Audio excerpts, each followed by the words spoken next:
एक यंग बंदे को रिस्क का मतलब समझना बहुत ज़रूरी है।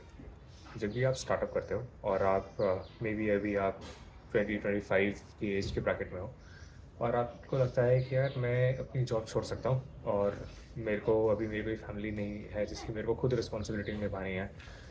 मेरे पास कोई ऐसे बिल्स नहीं है, कोई ईएमआईज़ लोन्स वगैरह नहीं है जो मेरे को पे करने हैं।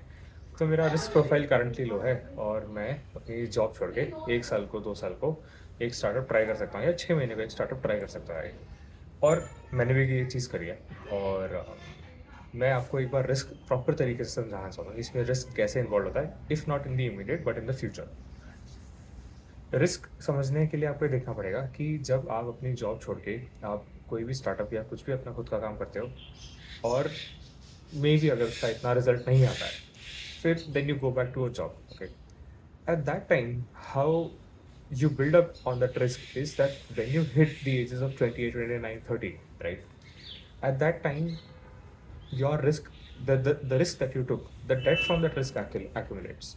What that means is, had you worked 10 years straight, your bank balance, your savings definitely would have been different, right? But you took breaks, you tried, definitely, you tried your passion, you tried doing your startup, right? And maybe you tried that for, say, accumulator of 3 years, right? At different stages, कभी 6 महीने करा, कभी 8 महीने करा, कभी 1.5 साल करा, whatever, right? तुम्हें उन 10 सालों में से 3 साल 4 साल मे बी अपना खुद का काम करने का ट्राई करा, राइट? उन उन टाइम पीरियड्स में शायद उस बात से इतना फ़र्क नहीं आया जितना 10 साल बाद तुमने उसका डेट एक्यूमुलेट कर लिया, क्योंकि उन 3 साल 4 साल तुमने पैसा नहीं कमाया, राइट? तो तुमने एक्सपीरियंस कमाया, तुमने ये समझा कि क्या चीज़ तुम्हें समझ आती है, तुम्हारी स्ट्रेंथ्स और वीकनेसेस क्या हैं। सो आप जब भी कोई डिसीजन इस तरीके का ऐसा लो, तो आपको ये रिस्क समझना चाहिए कि रिस्क मे बी इमीडिएट में नहीं है, पर आप आगे उसका डेट एक्यूमुलेट करोगे।